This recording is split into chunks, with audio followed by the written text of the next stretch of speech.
Welcome back. You're still watching Power Breakfast right here on Citizen TV, and it's that time when we start to take a look at the headlines this morning. And of course, I need to introduce my panelists. Of course, you can see Senator Kimani Wamatangi is still trying to go through the stories about the U.S. election. It makes for a very interesting read, I must admit. We do have Senators Kimani Wamatangi from Kiambu County, Boni Halwale from Kakamega County, and Hassan Omar from Mombasa County. And we also have a lovely lady, Florence Kajuju, women representative from Meru County. Of course, as I said in the introduction, quite a number of pages given to this discussion about the U.S. elections, and the Daily Nation actually goes up to page 21 with that one story. Let me read that. Just read the introduction there before we do anything what the Daily Nation wrote. America does the unthinkable. They could have elected Hillary Clinton, a smart politician with 30 years experience, and granted a few that's in comma, a few dozen closets of skeleton. Instead, they chose foul-mouthed casino owner and showman with an alligator-sized ego, and reportedly the sexual morals of an alley cat. Yes. He has promised to wipe out Obama's legacy, build a wall on the Mexican border, start a trade war with China, and shoot the relatives of ISIS fighters. Will he let the President Donald Trump horror show begin? Wow. That's on the front page of the Daily Nation. That's the intro to our news review. And now, as we allow that to sink in, I need to introduce Willis Raburu, is in our other studio with Chef Ali, trying to cook up some continental breakfast. Willis, take it away before we come back and discuss this and a lot more. You don't say that.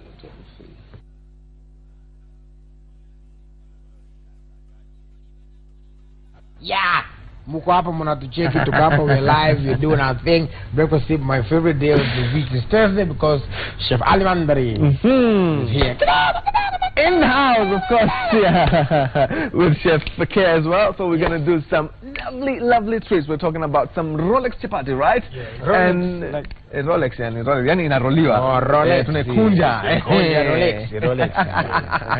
Rolex chapati. And then we're going to have some tuna sandwich. And of course, to finish off with some lovely poached eggs. But of course, not forgetting our gorgeous tea. We're going to have some lovely tea today, as usual.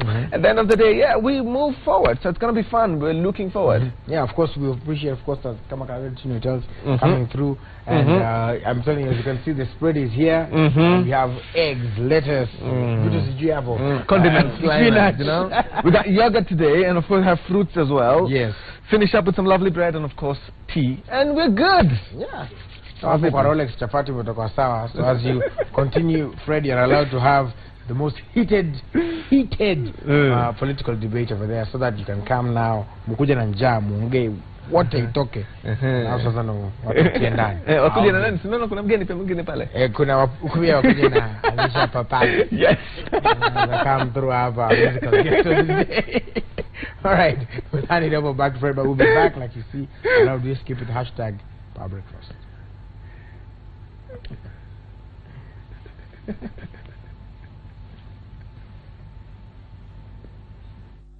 Welcome back. You can see something beautiful cooking in the other studio. But now we continue with our news review.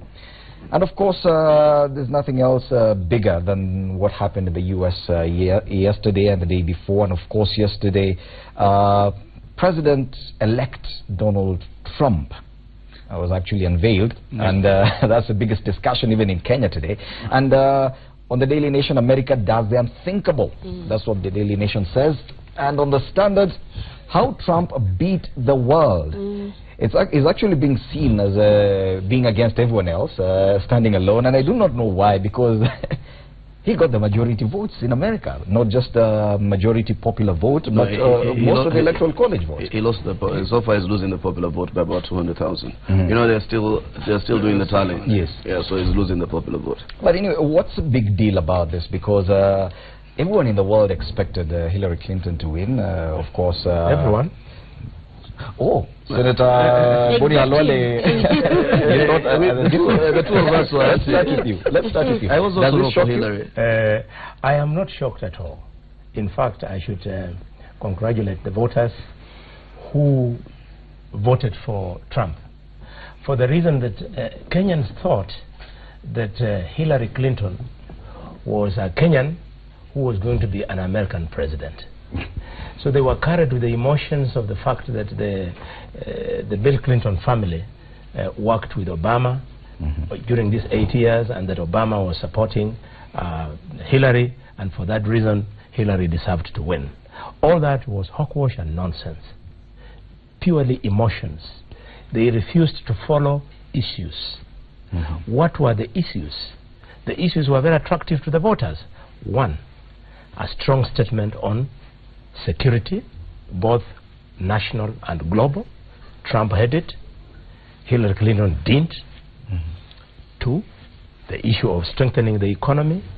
He talked about the jobs, the American jobs that have been exported because American multinationals manufacture outside America and bring back the product. So he was saying, you'll bring back the car, but I'll double the tax, so that you are scared of producing from outside simply because of cheap labor, and so that you start producing from home. Then Clinton had a very strong message for emotive issues, like Trump. Trump had a very strong message for emotive issues like homosexuality, like abortion, like lunch vouchers. Lunch vouchers might look a small thing, but there are many Americans who would like their children to be given a lunch voucher. But because Clinton, they live way outside the world. They are too rich. They don't know that very many Americans would like to have lunch vouchers, and so on and so forth. So I'm glad that we said it much earlier on, and I hope Benji Ndolo and Koinanga watching, they almost ate me on JKF Live when I was supporting Bill Clinton. Yes, let's come to when I was supporting let's come to Florence Kajuju. And of course, before yesterday, one expected the very first woman to actually break the glass ceiling and become the most powerful person in the world, so to speak. That did not happen. Yeah, as you've seen that how Trump beat the world, the Standard Airlines. I'm talking about the women fraternity. We thought that we are going to get the first woman president who is going to be a leader in the world. And yesterday was a day for mourning for most of us who believed in Hillary Clinton, and the fact that she didn't make it in spite of the fact that she earned a whole bag of goodies for the American people and the world. So it appears to me that that vote was not a vote that was rejecting the woman, but I think the Americans just got excited about Trump and what they believed that he stood for. Otherwise, it wasn't really what we expected. Yes. Before we come to you, Senator Omar, Wamatangi, how much does this change for us? As you say, which side you are on? Well, to begin with, let me own up that for the entire process, I supported Hillary. And I believed, and I still believe, that she stood for a better option even now.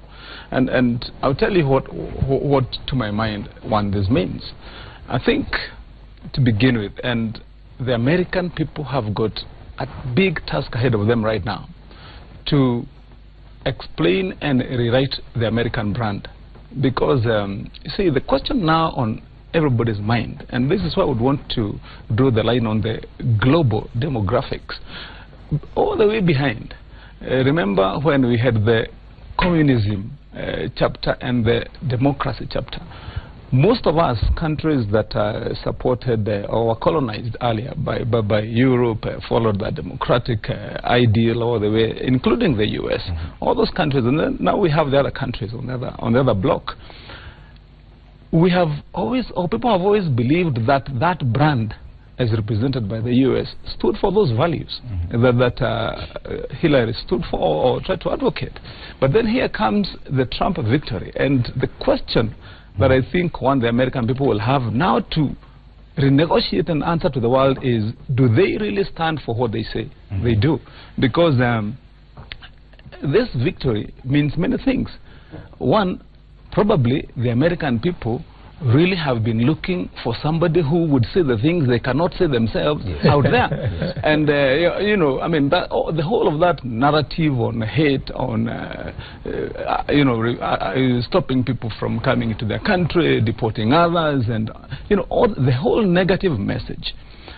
The question is, do the American people, or have they been looking for somebody who can stand out there in front, say those things on their behalf, and they quietly back him? Somebody said during some of the interviews, I watched some of the analysts there, and was saying, before actually the vote commenced, was saying people will be surprised because there are so many people who have not been saying that they will vote for Trump, but they will come out in large numbers and vote for him. And the guy who was making that comment was a black man who is a reporter, and saying people of my color and others like you, pointing to a Latino woman who was there, are going also to come out and support this man.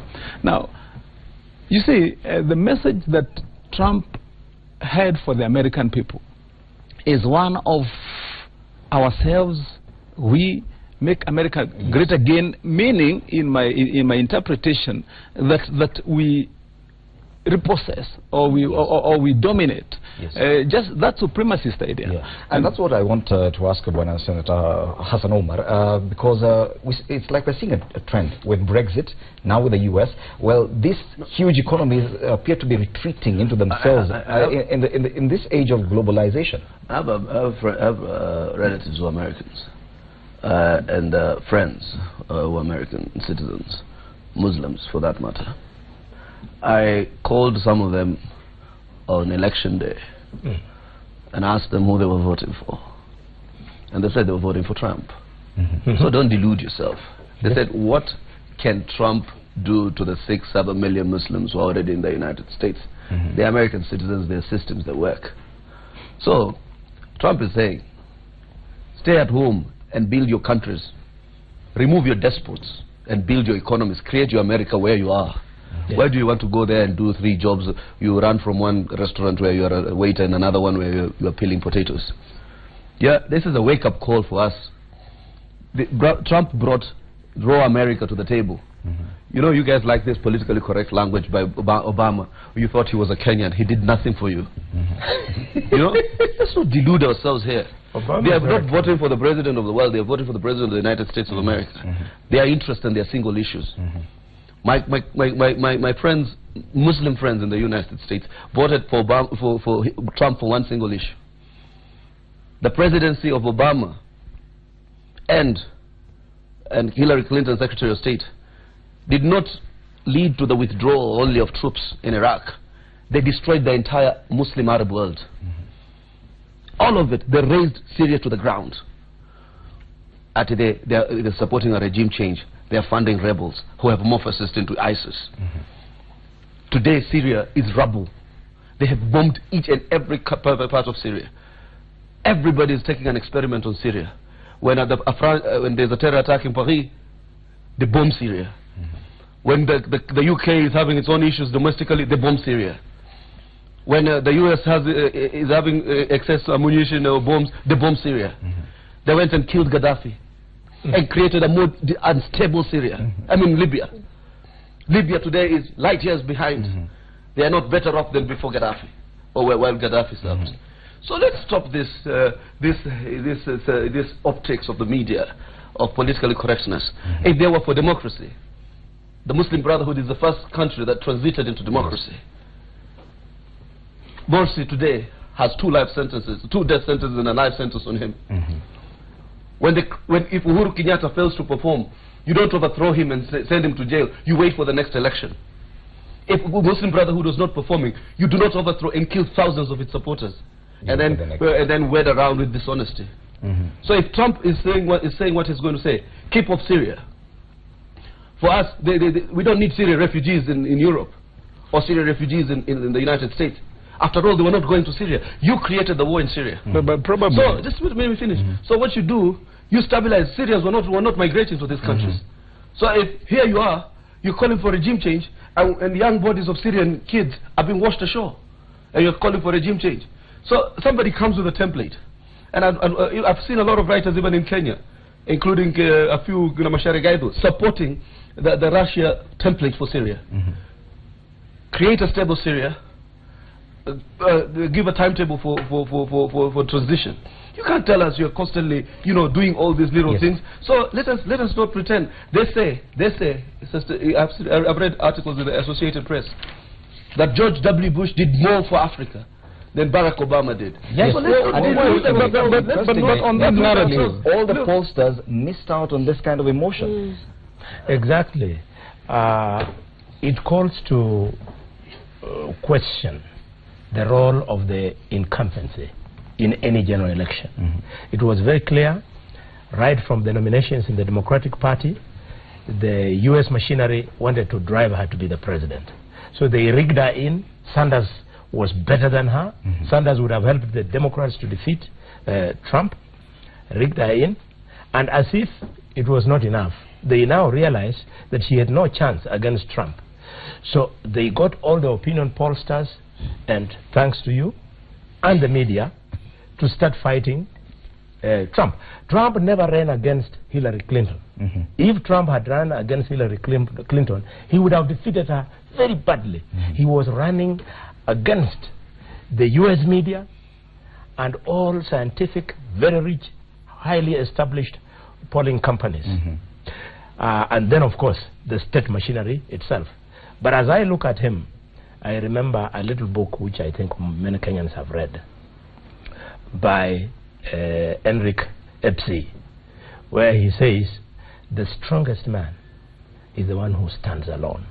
If this man has not stood alone, the children that are being killed in Syria by the Obama style of leadership, Clinton type of leadership, the businesses that were destroyed in Libya would now be subject to exactly the same thing. And it looks like the Americans, like most of us, don't want to learn from history.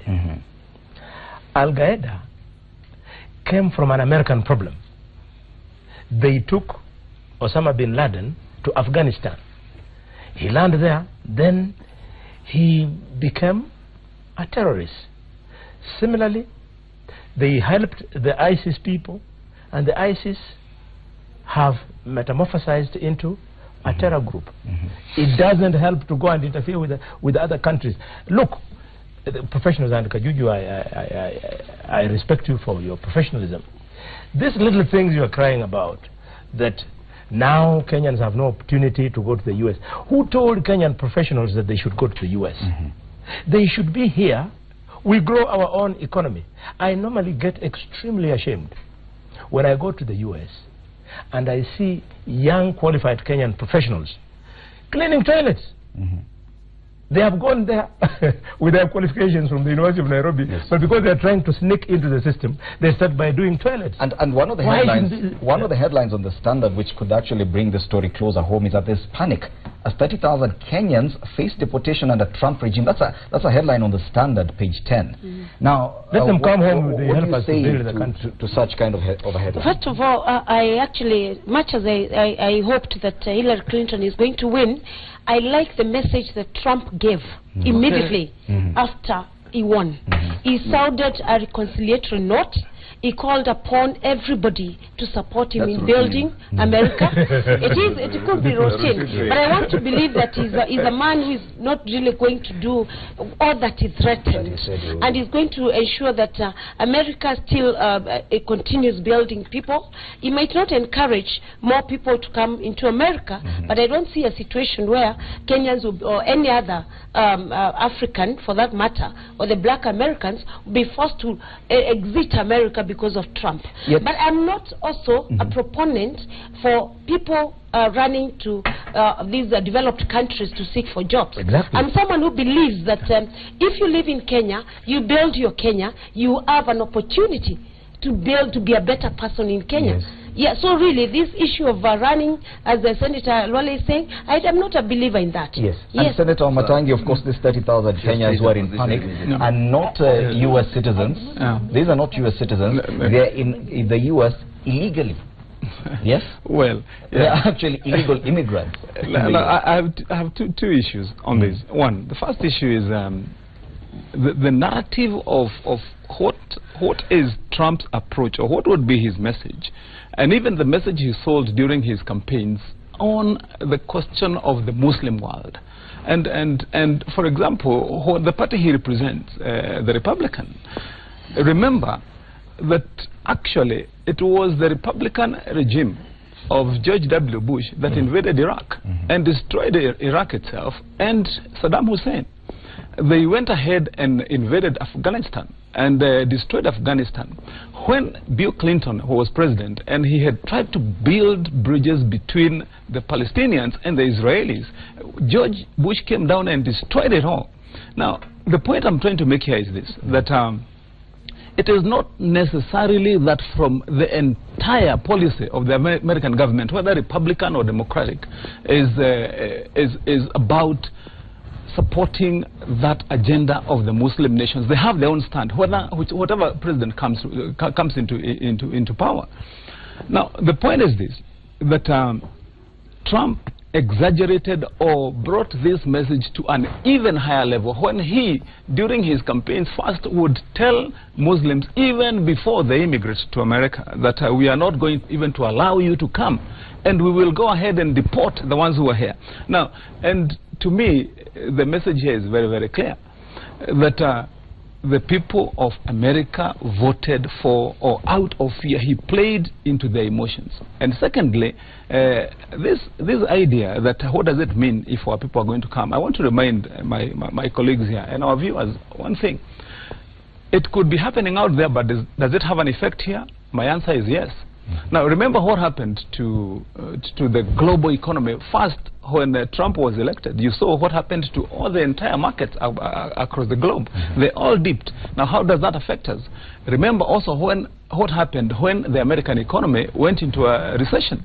It affected all of us in the entire globe. Now, the point is this, that what that president stands for, his policies, what he gets to do, and believe you me, this guy has got a lot of work to do from this morning or from yesterday when he got elected. Because, I mean, surely, as most people have been wondering, how is he going to make a 360-degree turn from all the things that he said on the campaign platform? And I'll tell you, I'll call him a smart politician for one reason. When he got to the platform, when he started to run, he knew he had no chance first as an independent. So he decided to blow his trumpet and say the worst and the unthinkable so that he could get attraction of the media. And so people started wondering, who is this guy that is saying he will kill, he will deport, he will do. So he got attention. After getting the attention, he had to negotiate his way to be now the Republican nominee. And so he even exaggerated that message and beat the other opponent, and he got now popular following. From there, the question is, now that he got that following and he said those things, look at what he did just immediately before they went to the polls, and immediately after.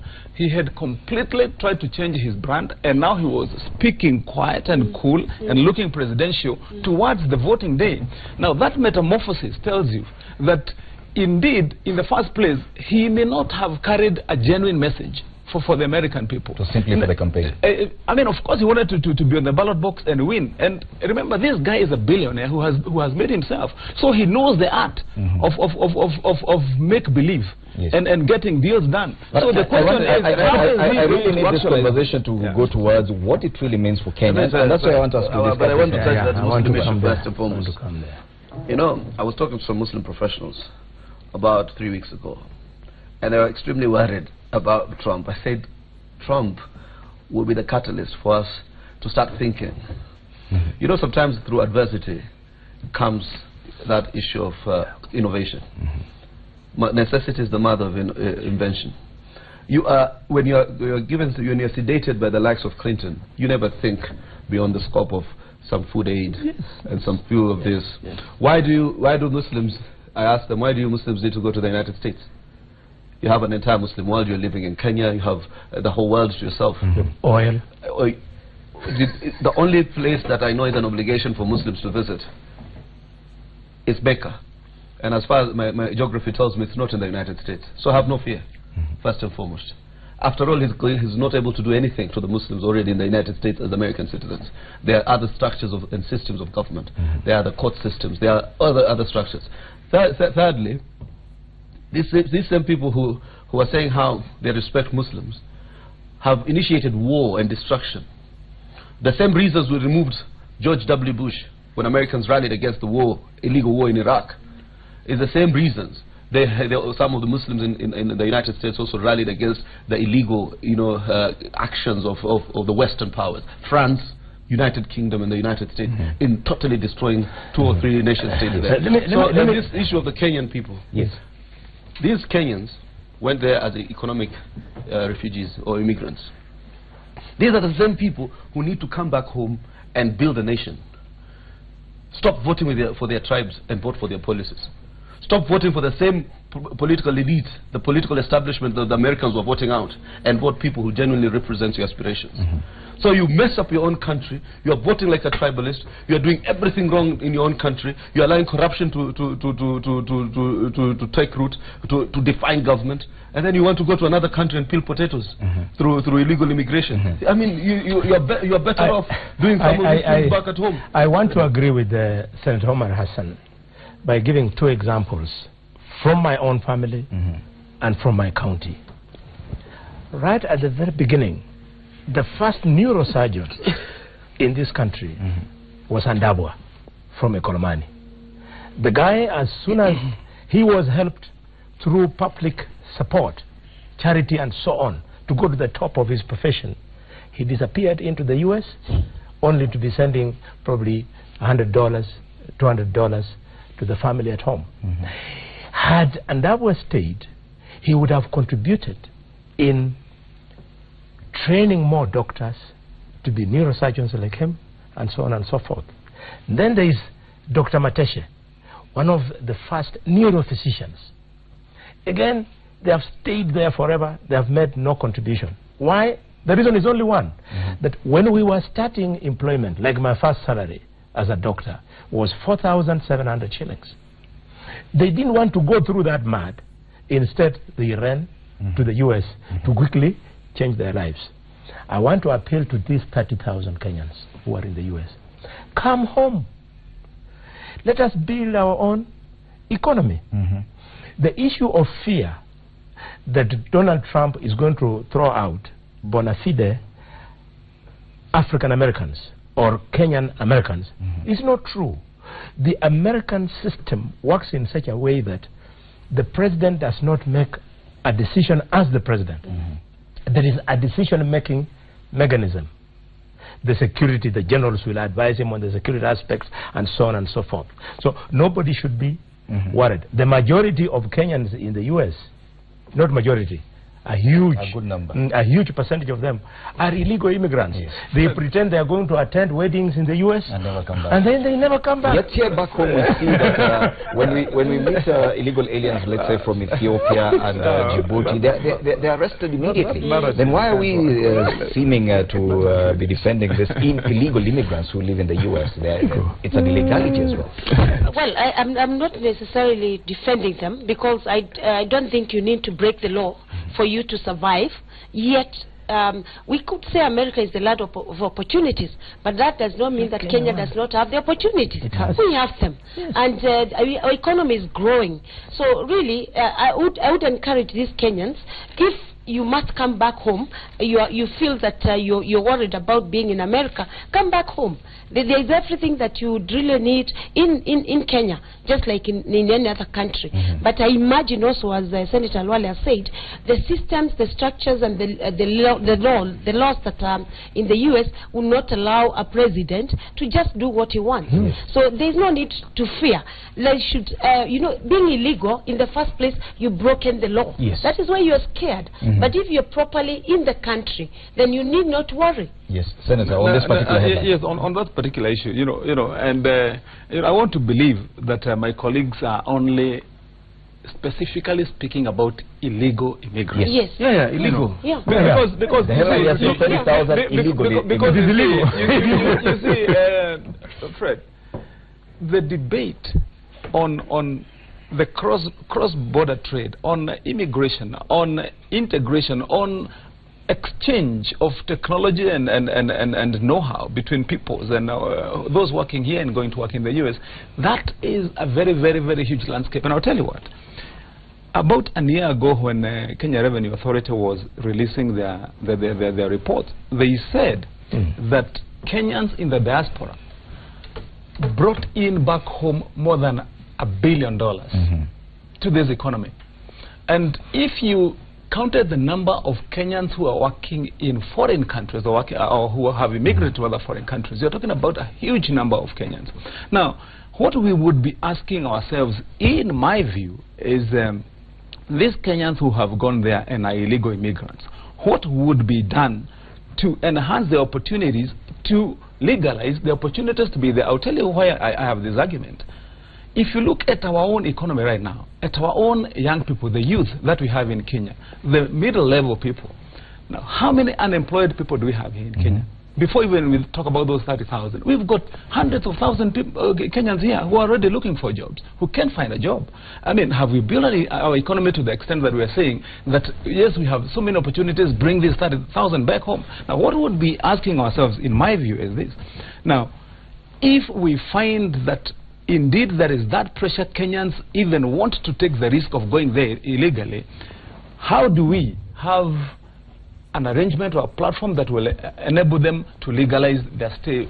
Reason being, when you see them immigrating that way, that means that there are better opportunities. And this is no secret, because certainly we have Kenyans who are there. You can compare their lifestyle, the things that they do back home here, and when they're there, and see that there is value to them being there. So I think on this question of, can I remind our viewers this morning what Donald Trump said about Kenyans who are working there? By the way, he didn't only speak about the illegal immigrants. He said that the Kenyans there, you remember he referred to us and said that we are so corrupt. The second thing that he said that Kenyans, the second thing that are not really directly attributed to him. It's the other thing that he said, remember when he was referring to the black people themselves, he said the blacks there are just good for going around, eating, having sex. We need to take a break in a short while. That's why I appreciate Donald Trump by bringing on the table raw America. You know, what you are used to, if people don't love you, bro, they don't. Let them not pretend they do love you. If you want to be showered with messages of dishonesty, you know, you want to be you want pretensions. Look at just stay at your those white American voters who are the overwhelming voters who voted for Trump are also telling you we have our own problems. Sort your problems. You know, and these problems here in Africa and in our countries are manufactured by ourselves through deliberate, you know, squandering of natural resources and lack of good government or good governance. Let that raw America be a basis for our conversations. But rather than pretending that there is no problem, Trump brought a problem on the table, and that's why we need to prosecute that problem. Rather than go around and have this, pretensions that there is a Kenyan in White House. There is no Kenyan in White House. So all you have is your own issues to deal with. There was no significant improvement in the 8 years of Obama in Kenya. What we needed is for us ourselves to be able to take that lead. What you're saying is he's opened a new manual of lack of dependency, and so that you are independent and you sort your own problems so that your people do not migrate. And you see, Senator, just to support you, Kenyans must break away from this emotional attachment to the Democratic Party simply because it was the party of Barack Obama, who is a Kenyan. The truth is that it is the Republican Party which, while in power, has been innovative on programs that help Africa, including the Green Card. And the party of Lincoln. It is including the AGOA, including the Global Fund on HIV, AIDS, including the Global Fund on fighting tuberculosis and malaria. Those are the issues that affect our people. Now, reflect on it. What did Obama do? The so-called, I want you to vote for Clinton to defend my legacy. When Obama came here, the first thing he did, and for this I agreed with Uhuru and I congratulated the president, Uhuru stood up to Obama. Obama came with the message that we must accept homosexuals and so on. But Uhuru faced him and told him, no, not in Kenya. We have got our own way in which we handle this kind of things. The moment I heard Obama tell Americans that elect Clinton to defend my legacy, I really laughed. I knew he's lost because his legacy was never going to be that he campaigned for Clinton. Yes. His legacy was for him to deliver in the 8 years. Okay. He did not. Okay. It's time for us to take a short break, and when we return, we could discuss what it means for pollsters, because we are also in an election year, and you're going to be seeing these polls very soon. Should we believe them? If at all in the US they can no longer be believed. What about the media? Yes, but we also need to come back home and discuss our own headlines. The Kenyan troops from South Sudan returned, the first batch returned home yesterday. We have concerns over the county wage bill, which has gone beyond 118 billion shillings across counties. Also, enough people. There's a huge surprise that more than 500 people applied for the jobs of IEBC commissioners, and it's going to take longer just to shortlist them. And as well, Wiper and Ford Kenya, we understand they've summoned their MPs and they're about to expel them. That's the rebel MPs. All that when Power Breakfast returns.